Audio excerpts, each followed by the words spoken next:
జై శ్రీరామ్.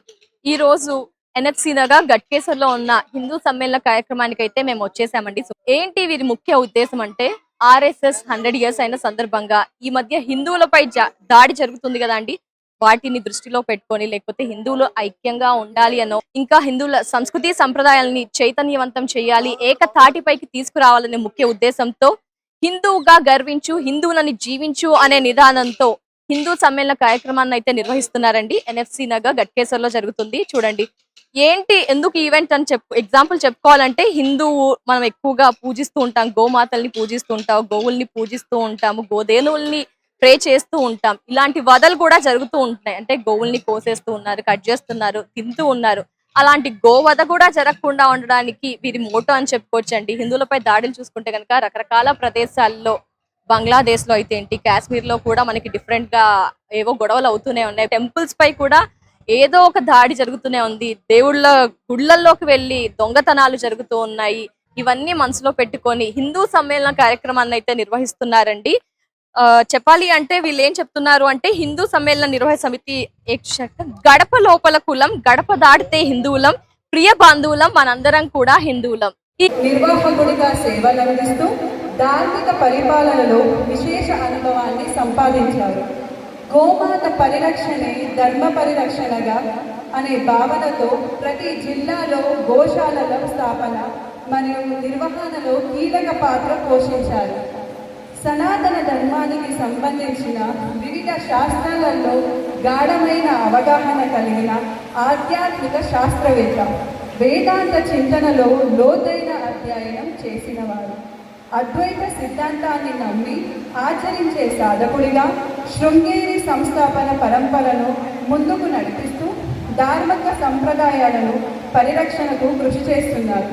వివిధ ధార్మిక సంస్థలకు అధికారిక సంచాలకుడిగా బాధ్యతలు నిర్వహిస్తూ సువర్ణ భారతి గోశాల ద్వారా గోసేవ, ధర్మసేవలను సమాజానికి విస్తరింపజేస్తున్న ఆధ్యాత్మిక మార్గదర్శి. తత్వం చారిటబుల్ ట్రస్ట్ వ్యవస్థాపకులు, భారతీ తీర్థ పురస్కార గ్రహీత, హర్ష విద్యా తపస్వి, ఆధ్యాత్మిక శాస్త్రవేత్త, శ్రీ శృంగేరి పీఠం ఉభయ తెలుగు రాష్ట్రాలకు సంచాలకులు, శంకర తత్వార్థ రత్నకర శ్రీ బంగారయ్య శర్మ గారికి గట్టిగా చప్పట్లు కొట్టాల్సిందిగా కోరుతున్నాము.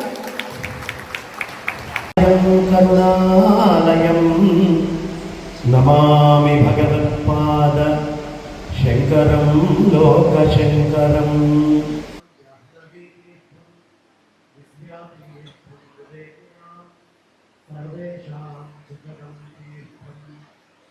భారతీ తీర్థమాశ్రయే విద్యా వినయ సంపన్నం వీతరాగం వివేకినం వందే వేదాంత తత్వజ్ఞం విధుశేఖర భారతీ. అందరూ అనండమ్మా, జై శ్రీరామ్, జై శ్రీరామ్, జై శ్రీరామ్, గోవిందా. అందరు చేతులు లేపుతూ అనండి ఒకసారి, గోవిందా. మొహమాటం లేకుండా అన్నారు, అది ఆనందం. ప్రతి వాళ్ళు చేయలేదు.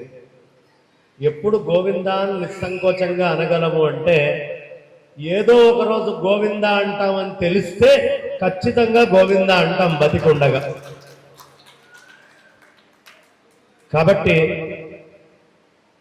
నాకు పక్కన కూర్చున్నటువంటి ఇద్దరు దిగ్ధంతలు మాట్లాడటానికి నాకేమన్నా వదిలిపెట్టారా అని చూశా.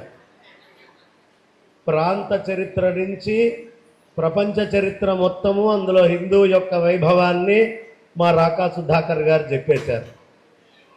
నారీ శక్తి దగ్గర నుంచి సనాతన ధర్మ స్వారీ ఎలా చేయాలో అక్కడ దాకా కూడా మా యమునా పాఠక్ గారు చెప్పేశారు.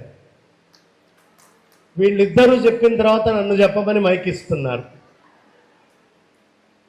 కానీ చెప్పాలి, తప్పదు. ఇక్కడ పిలిచి కూర్చోబెట్టి 4 మాటలు చెప్పండి అన్నప్పుడు చెప్పాలి. ప్రతి నడిమింట యమునా పాఠక్ గారు చేస్తున్నటువంటి పని అందరికీ తెలిసి ఉండాలి. నడిమింటి యమునా పాఠక్ గారు, ఆవిడ ఓల్డ్ సిటీలో అత్యంత దారుణమైనటువంటి పరిస్థితుల్లో ఉన్న క్షేత్రాలు, పూజలు అందుకోనటువంటి క్షేత్రాలు ఉద్యమం చేస్తూ ఆవిడ వాటన్నిటికీ మళ్ళీ పునః పూజలు చేయిస్తున్నారు గట్టిగా. మొత్తం లోకాలు ఎన్నో తెలుసా అండి మీకు? ఎవరైనా చెప్తారా లోకాలు ఎన్ని అంటే? కొంతమంది 7 అంటారు, కొంతమంది 14 అంటారు.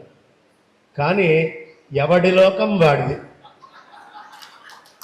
ఎవడి లోకం వాడిదైనప్పటికీ ప్రతివాడి లోకంలో ఉండాల్సింది రాకాలోకం. కావాల్సినంత ఇన్ఫర్మేషన్ ఉంటుంది అక్కడ రాకాలోకంలో. ప్రతివాడి లోకంలోనూ రాకాలోకం ఉండాలండి. ఇంటికెళ్ళి ఎవరైనా సరే ఫోన్లో పొరపాటున రాకాలోకం సబ్స్క్రిప్షన్ లేకపోతే చేసుకొని ప్రతిరోజు రాకా సుధాకర్ గారు ఏం చెప్తారో వినండి. గట్టిగా చప్పట్లు కొట్టండి. ఇప్పుడు ఆయన మాట్లాడిన కాసేపట్లో ఇక్కడికి వచ్చినటువంటి వాళ్ళు, ఇక్కడ ఉన్నటువంటి వాళ్ళు, ఈ ప్రదేశం మామూలుది కాదండి, ఇక్కడ ఇది మామూలు ఘటకేసర్ కాదు, ఇది మొండి ఘటకేసర్. సనాతన ధర్మానికి ఎవడి ఇబ్బంది పెట్టినా దాన్ని రక్షించాలంటే మొండి ఘటాలు ఇక్కడి నుంచే దొరుకుతారు అని మొదలుపెట్టారు. గట్టిగా అమ్మా అయ్యా. చప్పట్లు కొట్టడానికి కూడా మొహమాటమేనా? గట్టిగా కొట్టండి. ఎందుకు కొట్టాలో తెలుసా చప్పట్లు? పక్కన ఎవడైనా నిద్రపోతే లేస్తాడు గట్టిగా. పక్కన ఎవడో కాదు, లోపలున్న వీడు ఎన్నో జన్మల నుంచి నిద్రపోతున్నాడు. పునరపి జననం పునరపి మరణం పునరపి జననీ జఠరే శయనం ఇహ సంసారే బహుదుస్తారే కృపయా పారే పాహి మురారే. ఈ లోపల వీడు పడుకొని ఉన్నాడండి. వీడికి ఇంత గొప్ప సంస్కృతిలో పుట్టిన ఈ సంస్కృతి ఏమిటి అనేది పూర్తిగా తెలియట్లేదు. వాణ్ణి లేపడానికి కొట్టాలి, గట్టిగా కొట్టాలి.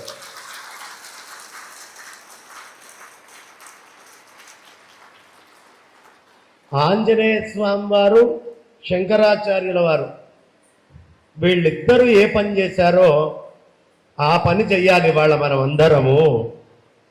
ఏం చేశారండి ఆంజనేయ స్వామి వారు? మళ్ళీ మోడీ గారు చేశారు మొన్న మధ్య. ఏం చేశారు? ఆపరేషన్ సింధూర్ చేశారా చేయలేదా? ఇవాళ మనమందరం కూడా ఆపరేషన్ సింధూర్ చేయాల్సిన రోజు వచ్చింది. గట్టిగా చప్పట్లు కొట్టండి. ఈ హిందూ సమ్మేళనం పెట్టింది ఎందుకో తెలుసా?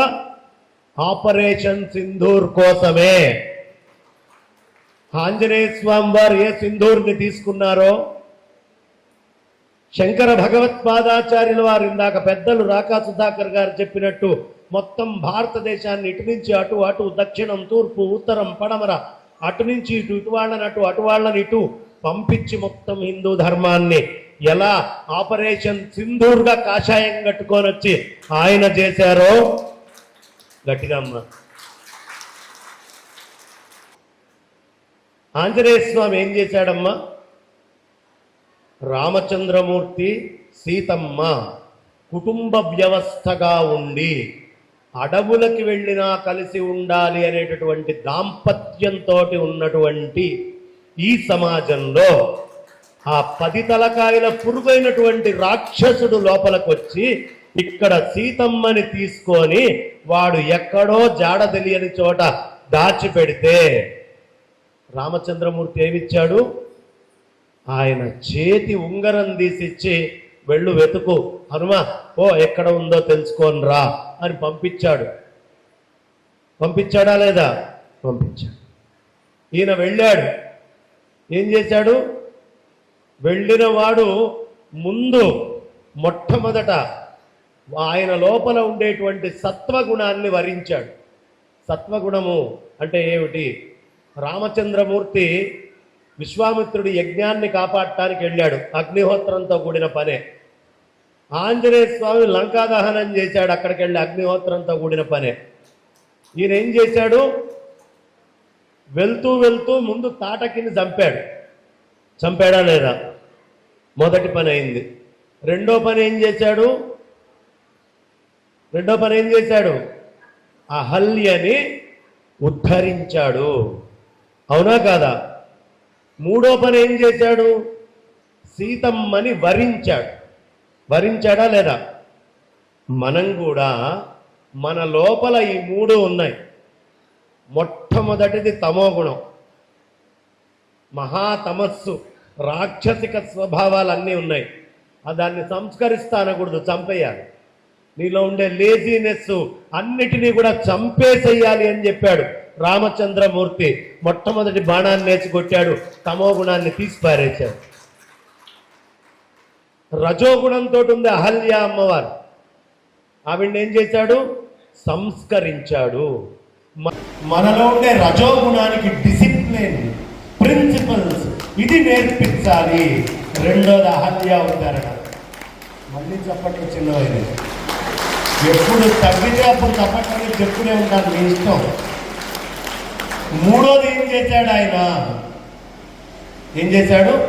సత్వగుణ స్వరూపిణి అయినటువంటి ఆవిడని అనుపాయనిగా చక్కగా చేతిలో చెయ్యి తీసుకొని పాణిగ్రహణం చేశాడు, వరించాడు. వరించాడా లేదా? సేమ్ ఆంజనేయ స్వామి చేసింటాడు. ఆంజనేయ స్వామి ఏం చేశాడు? మొట్టమొదట సత్వగుణాన్ని వరించాడు. మైనాకుడు పైకొచ్చాడు, చెయ్యిట్లా పెట్టి స్పృశించాడు. స్పృశించాడా లేదా? వరించాడు, అనుగ్రహించాడు. అక్కడి నుంచి సురస దగ్గరికి వెళ్ళాడు. వెళ్ళాడా? సురసని ఉద్ధరించాడు. సింహికను ఏం చేశాడు? ఆసురీ శక్తి సంహరించాడు, సత్వగుణాన్ని. అందుకే రాముల వారి హృదయం ఏదో, హనుమంతుల వారి హృదయం అదే. అక్కడే చూపించాడు పనికల పేరు. వెళ్ళాడా? సముద్రం దాటి ఆపరేషన్ సింధూర్ స్టార్ట్ అయింది. రామచంద్రమూర్తి అంగుళీయకనీయంగానే ఆపరేషన్ సింధూర్ మొదలు పెట్టాడు. పెట్టాడా? వెళ్ళాడు, ప్రశాంతంగా లోపలికి దిగాడు. ఇక అక్కడ మీకు దైవీ శక్తులనే ఉండవు. ఒక్కసారి లంకలోకి వెళ్ళారంటే ఆసురీ శక్తులే ఉంటాయి. ఎందుకు?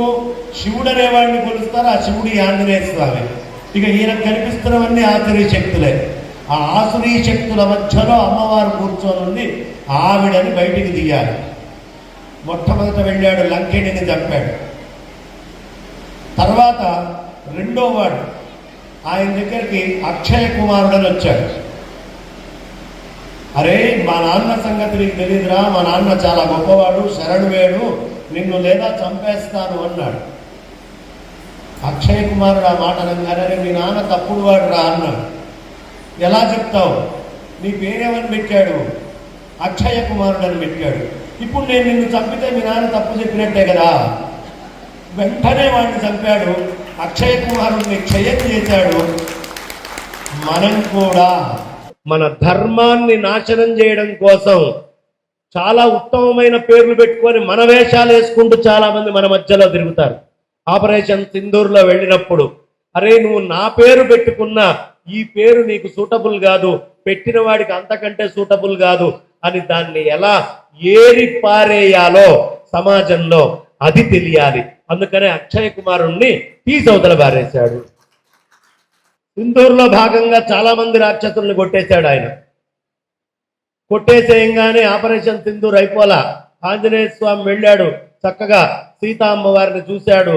ఆ అమ్మవారు, సీతా అమ్మవారు ఏమిచ్చింది ఆయనకి? చూడామణిచ్చింది. ఏమిటి ఆయన చేసిన పని? ఆంజనేయ స్వామి వారు, నాయన రాముడి చెయ్యిని నువ్వు నాకు ఇచ్చావు, ఆ చెయ్యి తల మీద పెట్టాడు రా, ఈ చూడామణి తీసుకో అని మళ్ళీ పాణిగ్రహణాన్ని గుర్తు చేసింది ఆ తల్లి. చక్కగా తీసుకున్నాడు. ఊరికినే వస్తే గొప్పతనం ఏముంది? ఆపరేషన్ సింధూర్ అంటే మంటలు ఉండాలి కదా. వెళ్ళాడు, 10 తలకాయల పురుగైనటువంటి రావణాసురుడికి శుద్ధులు చెప్తామని చూశాడు. ఆంజనేయ స్వామి గొప్పతనం ఏంటి తెలుసా? మనలాగా దేవుడే చూసుకుంటాడులే, రాముడే చూసుకుంటాడులే, ఇంకొకళ్ళు చూసుకుంటారులే అని పక్కవాడి మీద బీరపు పలుకులు పలికి భగవంతుడి మీద అన్ని పడేసి కూర్చోలేదు ఆయన. ఆయన సత్యఫలం వెంటనే ఫలితాన్ని ఇస్తాడు, ఆలస్యం చేయడు. ఆంజనేయ స్వామి గొప్పతనం అది. ఏం చేశాడమ్మా ఆంజనేయ స్వామి? చక్కగా తోకకి నిప్పు పెట్టండి రా అన్నాడు, చంపండి రా అన్నాడు, వద్దన్నాడు విభీషణుడు. తోకకి నిప్పు పెట్టండి రా, కోతికి చాలా ఇష్టమైంది తోక అన్నారు. వెళ్ళారు, తోకకి బాగా బట్టలు చుట్టడం మొదలుపెట్టారు నూనెలో ముంచి. ఎంత చుట్టినా సరిపోవట్లేదు. హిందూ ధర్మం లాగా ఎన్ని ప్రయత్నాలు చేసినా ఆ హనుమంతుడి తోకెలాగో సనాతన ధర్మం అలాంటిది. ఎన్నో చుడదామని చూస్తారు, సరిపోదు. కానీ చుడుతున్నట్టుగా గెలుస్తున్నట్టుగా వాళ్ళు భావిస్తారు. అవతల వాళ్ళు మేము చుడుతున్నాం, మేము గెలుస్తున్నాం, మాదే అనుకుంటారు. మంటలు వస్తాయి, మిడిల్ ఈస్ట్ లో వచ్చినట్టు మామూలుగా రావు మంటలు. చుడుతున్నానే భ్రమలో ఉన్నారేమో. చుట్టినట్టుగా మీకు ఇక్కడ కనిపించిన మంట మీ దగ్గరే ఉంటుంది, అదొక్కటి మాత్రం గుర్తుంచుకోండి. ఆపరేషన్ సింధూర్లో ఏం చేశాడు ఆయన? తెచ్చినటువంటి బట్టలు మొత్తం అయిపోయినాయి, గుడ్డలన్నీ తెచ్చారు, అన్నీ అయిపోయినాయి. ప్రతి వాడింటి నుంచి నూనె బట్టలు తీసుకొచ్చి చుట్టడం మొదలుపెట్టారు. ఫండింగ్ అంటారు దీన్ని. అందరి ఇళ్లలో నుంచి ఫండింగ్ చేశారండి. ఈ మొత్తం ఫండింగ్ అంతా వచ్చి ఆంజనేయ స్వామి తోకకు చుట్టుకుంది. ఈ తోకను నాశనం చేద్దాం, ఈ హిందూ ధర్మాన్ని నాశనం చేద్దామని బాగా చుట్టారు చుట్టారు చుట్టారు చుట్టారు, మంట పెట్టారు.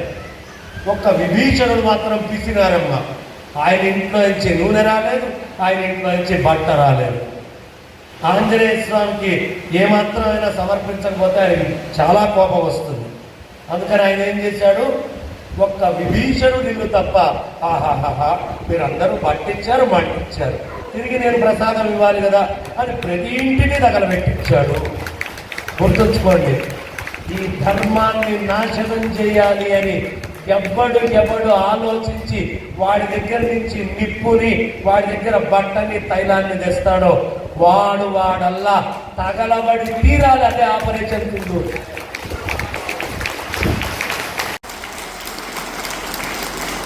అదే ఆపరేషన్ సింధూర్. చేశాడా చేయలేదా? అద్భుతంగా చేశాడు. మళ్ళీ అయిపోలేదు, ఆపరేషన్ సింధూర్ 2 ఉంటుంది అన్నాడు. ఎగురుకుంటూ వెళ్ళిపోయాడు. వచ్చి ఊరికినే అన్నాడా? సింధూర్ 1 కంటే 2 బలంగా ఉండాలి కదా, మిగిలిన వాళ్ళందరినీ వేసేయాలి కదా. సింధూర్ 1కే అతలాకుతలమైపోయారు. అది షార్ట్ టర్మ్ ప్రాసెస్ అన్నమాట. సింధూర్ 1 ఎలా ఉంటుంది? Short term process. వెళ్ళాడు, మంట పెట్టాడు, వచ్చేసాడు ఒక్కడే. కానీ సింధూర్ 2 అట్లా ఉండదు. మొత్తం గుంపంతా వస్తుంది, అంతా లోపలికి వెళ్తారు. నీ దగ్గర కొన్ని బలాలు ఏవైతే మిగిలిచ్చి హనుమత్ పరబ్రహ్మ తిరిగి వచ్చాడో ఆ బలాలన్నిటినీ నేలమట్టం చేయడమే సింధూర్ 2 ప్రాసెస్. గట్టిగా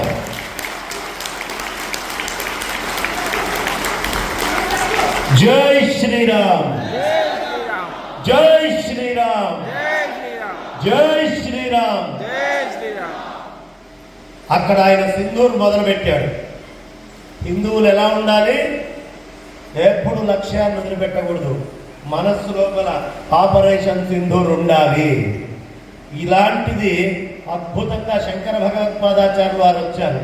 32 ఏళ్లలో మన కోసం మొత్తం యావత్ భారతావనిని ఈ మూల నుంచి ఆ మూల దాకా 3 సార్లు సంచారం చేసి చతురామ్నాయ పీఠ వ్యవస్థని ఇక్కడ స్థాపన చేసి మన తెలంగాణ నుంచి 8 రాష్ట్రాల్లో ఇవాళ మనం ఇంకా బొట్టు పెట్టుకొని ఇట్లాంటి కట్టుబెట్టి ఈ చీర, ఈ వ్యవస్థ తయారు చేస్తున్నామంటే అంత శంకరుడంతటి శంకరుణ్ణి మన వరంగల్ ఇచ్చింది 12వ జగద్గురువులైనటువంటి విద్యార్థి వారు. దానికి బీజం వేశాడు ఆయన. చతుర్వేద భాష్యకర్త అయిన విద్యారణ్య స్వామి వారు ఏం చేశారు? హంపీకి వెళ్ళారు. ఆపరేషన్ సింధూర్ ఆయన కూడా చేశారు. ఏం చేశారు? ఆపరేషన్ సింధూర్ హక్కా బుక్కా అని బలవంతంగా పేర్లు పెట్టి ప్రతాపరుద్రుడి సేనాధిపతుల్ని 2 ఢిల్లీలో బలవంతంగా ఇస్లాంలోకి మార్చారు. మారిస్తే నవ్ ఆపరేషన్ సింధూర్ స్టార్ట్స్ అన్నారు విద్యారణ్యుల వారు. ఆ 2 పునః హిందూ మతంలోకి తీసుకొచ్చి హరిహర రాయలు, బుక్క రాయలు అనే పేరు పెట్టి తెలంగాణ, ఆంధ్ర, కర్ణాటక, తమిళనాడు, కేరళ, అదేవిధంగా గోవా, మధ్యప్రదేశ్, మహారాష్ట్ర ఈ ప్రాంతాలన్నిటినీ కూడా ఆయన ఏకఛత్రాధిపత్యం చేశాడు. దాని యొక్క ఫలమే ఇవాళ ఇవాళ ఈ కాషాయం వేసుకొని మళ్ళీ మనం తిరిగి ఉన్నాం. ఆంజనేయ స్వామి వారు పెట్టిన మంట శంకర భగవత్పాదాచార్యుల వారిలోకి వచ్చింది. ఆయన పెట్టినటువంటి ఆ అగ్నిహోత్రము విద్యారణ్య యతీంద్రుల వారిలోకి ప్రజ్వలంగా వచ్చేట్టుగా పాకింది. అక్కడి నుంచి ఆగిందా? ఆగల. విద్యారణ్య స్ఫూర్తితో సమర్థ రామదాస్ పుట్టాడు. ఆ సమర్థ రామదాస్ ఛత్రపతి శివాజీని తయారు చేసి మొత్తం దేశమంతా మళ్ళీ జాజ్వల్యమానమైనటువంటి మంటను తీసుకొని వచ్చాడు. గట్టిగా జై భవానీ, జై భవానీ, జై భవానీ. మళ్ళీ ఆ మంట ప్రాభవం కొంచెం తగ్గడం మొదలుపెట్టింది. అప్పుడు మొదలు పెట్టారండి ఇవాళ ఈ సభ జరగడానికి నాందీభూతులైనటువంటి హెడ్డేవార్, గోల్వాల్కర్ మళ్ళీ ఆపరేషన్ సింధూర్ స్టార్ట్ చేశారు. గట్టిగా చేశారా చేయలేదా? మళ్ళీ ఆ ఆపరేషన్ సింధూర్ యొక్క ఫలితమే ఇవాళ ఈ కాషాయాన్ని, ఆ మెళ్లలో కాషాయాన్ని, ఈ హిందూ సమ్మేళనాన్ని 100 సంవత్సరాలైందని చేసుకోవడానికి ముఖ్య కారణం. గట్టిగా ఇదేనా? గట్టిగా అంటే దత్తరిల్లిపోవాలి. జై శ్రీరామ్, జై శ్రీరామ్. ఈ విషయాన్ని చూపించడానికి ఆంజనేయ స్వామి మొట్టమొదటి వెళ్ళినప్పుడే కొంచెం కాషాయం బట్టలు వేసుకొని వెళ్ళాడు. ఆపరేషన్ సింధూర్కి నేను రెడీ అని రాముడిని మొదటిసారి కలిసినప్పుడు. ఇప్పుడు కూడా ఈ కాషాయము మనం ఏ ధర్మానికి వ్యతిరేకం కాదు. బుద్ధిగా చక్కగా ఉండేటటువంటి వాళ్ళు, మన జోలికి రాకుండా ఉండే వాళ్ళకి ఎప్పుడూ మనం మిత్రులమే తప్ప శత్రువులం కాదు. ఆశ్రయం కల్పించాం మనం మంచిగా వచ్చినటువంటి వాళ్ళకి. కానీ నువ్వు ఇక్కడికి వచ్చి మంచిగా ఉండి నీ పని నువ్వు చేసుకోకుండా నా ధర్మంలో ఏలు పెడితే మాత్రం ఇంటర్నల్ ఆపరేషన్ సింధూర్ చేయడానికి మేమందరం సిద్ధంగా ఉన్నాం. గట్టిగా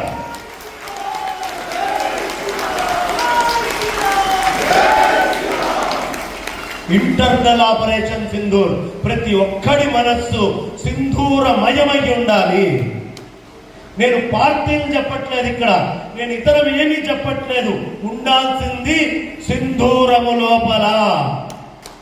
నేను ఏ పార్టీని వెనకాలేసుకొని రానమ్మా. ఎవరు ధర్మాన్ని పట్టుకుంటారో వాళ్ళ వెనకాల మేమందరం ఉంటాము. ధర్మం ఎవరు పట్టుకుంటారో మీ ఇష్టం, పట్టుకోండి, చూపించండి. మేము ఈ ధర్మం వెనకాల ఉన్నాము, మేము మీ వెంట ఉంటాం. గట్టిగా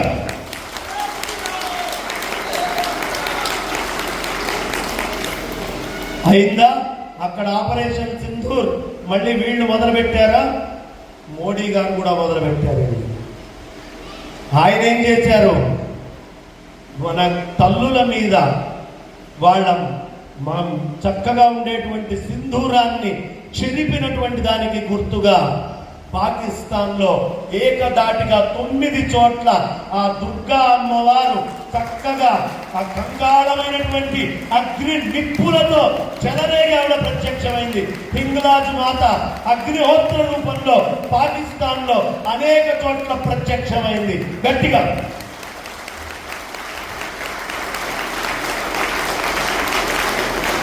అది ఆపరేషన్ సింధూర్ అంటే.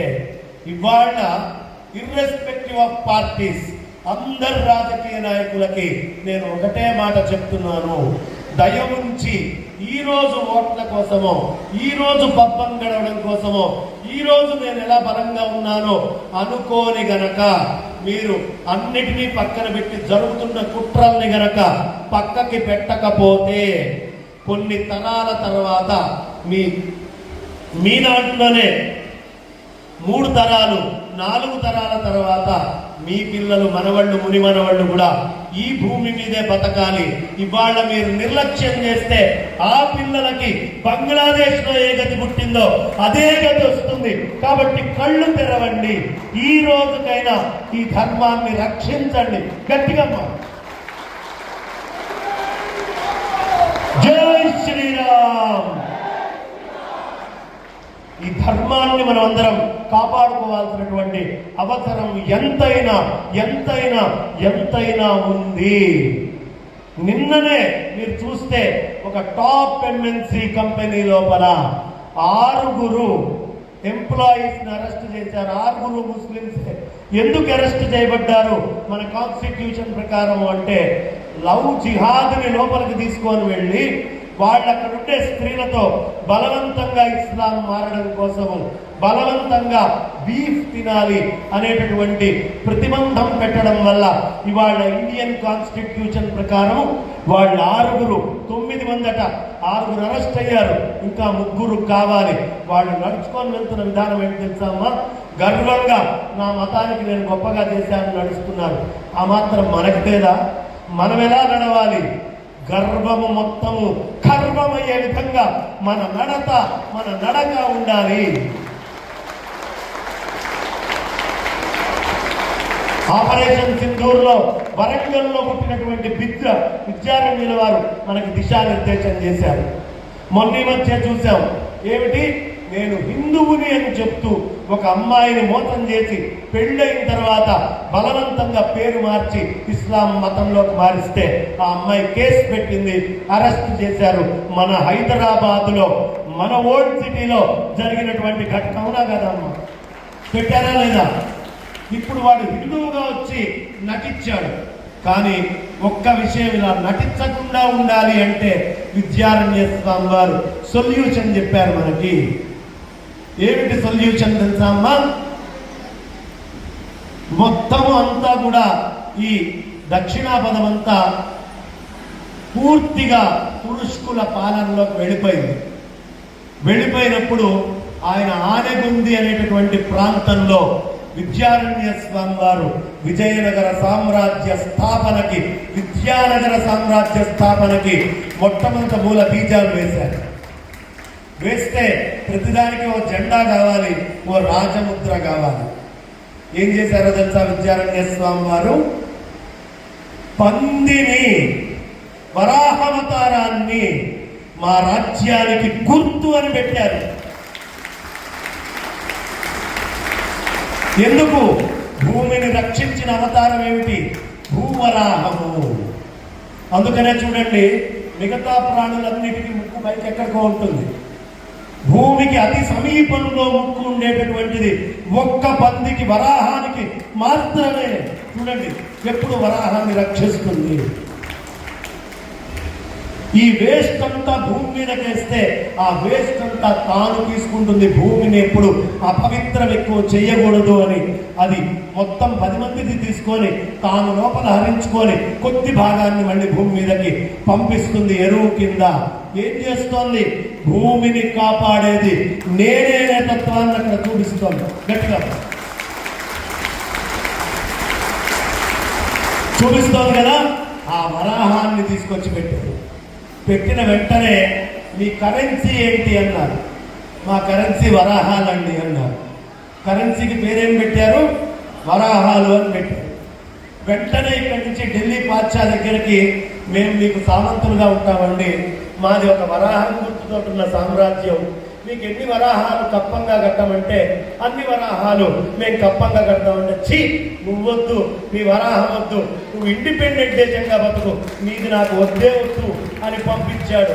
ఏమి లౌక్యం అర్థమైంది అక్కడ? అర్థమైందా? ఆ ఇంటెలిజెన్స్ ఉండాలి. ఆడపిల్లలకైనా మగపిల్లలకైనా మన దగ్గరికి ఎవరు వస్తున్నారు అనేది తెలుసుకోవడానికి ఒక అద్భుతమైన సూక్ష్మాన్ని ఆయన అందించారు విద్యారణ్య స్వామి గారు. ప్రతి వ్యాపార స్థలంలో ఇప్పుడు ఆల్రెడీ మనకు సంబంధించిన ఉడిపి హోటళ్ళు పక్కకు పోయినాయి. ఉడిపి అని ఉంటుంది, లోపల శరవణ భవ అది కూడా అమ్ముడుపోయింది. కానీ మన దేవతామూర్తులను అక్కడి నుంచి తీసేయలేదు. ఎందుకు? డబ్బులు కావాలి, వ్యాపారం కావాలి. ఆ డబ్బుతోటి మళ్ళీ వీళ్ళని సర్వనాశనం చేయాలి. ఇది కుట్ర. అవునా కదా? ఇప్పుడు ఏ వ్యాపార సంస్థల్లో మన వరాహావతారం ఉందో అక్కడే కొందాం. అది చస్తే పెట్టరు వాళ్ళు. ఇదే సీక్రెట్. అర్థమైందమ్మా? Simple secret. ప్రతి ప్రాబ్లంకి సొల్యూషన్ ఉంది. ప్రతి ఆడపిల్లకి మేము వరాహావతారానికి దండం పెట్టందే పెళ్లి చేసుకోము అనే రూల్ తయారు చేయండి. చేయండి ప్రతి ఇంట్లోనూ. తయారు చేద్దాం. విద్యారణ్యులే మన తెలంగాణ బిడ్డ మనకు అందించాడు, ఏం చేయాలో సొల్యూషన్ ఇచ్చాడు ఆయన. ఇప్పుడు మనం ఏదో వీసా ఇప్పుడు పుట్టింది అనుకుంటున్నాం. వీసా ఎప్పుడు పుట్టిందో తెలుసా అమ్మా? విద్యారణ్య స్వామి వారి కాలంలోనే. మొత్తం 2 లక్షల ఎకరాల్లో సామ్రాజ్యాన్ని డిజైన్ చేసి బయట పందులను పెట్టాడు ఆయన. ఇప్పటికీ ఉంటాయి, మీరు వెళ్ళి చూడండి. ఆ పందికి ముద్దు పెట్టి కానీ లోపలికి వెళ్ళడానికి వీలు లేదు. చిన్న రంధ్రాల్లో నుంచి ఈ పందుల వైపు చూస్తూ ఉండేవాళ్ళు. ఎవడో అక్కడ కనిపించాడు. ఎవడు ముద్దు పెట్టకుండా వెళ్ళాడో వాడి మీద ఎక్కువ గూఢచార వ్యవస్థని లోపల ఉంచేవారు క్యాపిటల్ సిటీలో. లౌక్యం అర్థమవుతోందమ్మా. అది విద్యారణ్య స్వామి వారు. అందుకనే అది విజయ నగరమైంది, అది విద్యా నగరమైంది. మళ్ళీ మన వెనకే జరుగుతున్నటువంటి కుట్రలు తెలుసుకొని దానికి సొల్యూషన్స్ కోసం మనమందరం అప్పుడప్పుడు ఇలాంటి సమావేశాలను ఏర్పాటు చేసుకొని పుస్తకము, కలము, కాగితము తీసుకొని అందరం ఒక గ్రూప్ నెట్వర్క్ కింద. నాకు ఒకటే బాధ, ఈ 100 సంవత్సరాల వేడుకలు భారతదేశం అంతా అవుతున్నాయి, ఎవరికి వారే యమునాథులే. దీన్ని మొత్తము కనెక్ట్ చేస్తున్నారా? ఏమాత్రం ఇంటర్నెట్ లేని రోజుల్లోనే ఆదిశంకర్లు కనెక్ట్ చేశారు, విద్యారణ్య స్వామి వారు కనెక్ట్ చేశారు. ఇంత టెక్నాలజీ వచ్చినా మనం ఎందుకు కనెక్ట్ చేసుకోలేకపోతున్నాం? ఆ కనెక్టివిటీకి సంబంధించినటువంటి వ్యవస్థని మనం ఇప్పుడు ఏర్పాటు చేసుకుంటే 2045లో మన మీద జరిగేటటువంటి దాడికి సమాధానాన్ని సిద్ధం చేసుకున్న వాళ్ళం అవుతాం. ఇది ఆపరేషన్ సింధూర్ అంటే. ఈ హిందూ సమ్మేళనం దానికోసం పెట్టుకున్నాం మనం. మన కుటుంబంలో ఏమండి, ఎవడో ముక్కు మొహం తెలియని వాడిని వెళ్ళి నాయన జిహాద్ అని నీ ప్రాణాలను సమర్పించుకునే స్థాయిలో ఉండేట్టు ఒక మనిషిని తయారు చేస్తున్నారు అంటే మన ఇంట్లో పుట్టినటువంటి మన పిల్లవాడిని ఈ ధర్మం కోసం ఒక ధర్మవీరుడిగా తీర్చిదిద్దలేమా? తీర్చిదిద్దగలం. కానీ అలసత్వం. పిల్లలు వినరండి. పిల్లలకు అది ఇంపార్టెంట్, పిల్లలకి ఇది ఇంపార్టెంట్, మీరు ఇదే ఇంపార్టెంట్ అనండి.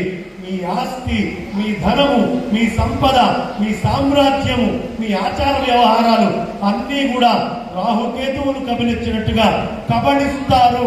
ఇవాళ మీరు కనుక అది నేర్పించకపోతే, అది నేర్పిస్తే మన కుటుంబంలో ఎప్పుడూ గ్రహణ సమయం ఉండదు. అందుకని ఆపరేషన్ సింధూర్ అంటే మన ఇంట్లో చిన్న పిల్లవాడి దగ్గర నుంచి వేషముతో పాటు మనస్సులో కూడా శివాజీని కూర్చోబెట్టాలి. అది మన లక్ష్యం. జై శ్రీరామ్, జై శ్రీరామ్, జై శ్రీరామ్. మాకు ఇలా చెప్తూ ఉండడం అలవాటు. గంటల తరబడైనా వెళ్ళిపోతుంది. కానీ నాకు ఇచ్చినటువంటి ఒక గడియారం ఉంది, దాంట్లో కూడా సమయం తిరుగుతుంది. ఆ సమయాన్ని నేను గుర్తించుకొని ఈ హిందూ సమ్మేళనం నిర్వహించేటటువంటి మూలం ఏదుందో అది కాలానికి అత్యంత ప్రాధాన్యత ఇస్తుంది. కాబట్టి ఆ కాల ప్రాధాన్యతతో ఇక్కడికి నా ఉపన్యాసాన్ని విరమిస్తూ ఉన్నాను. స్వస్తి.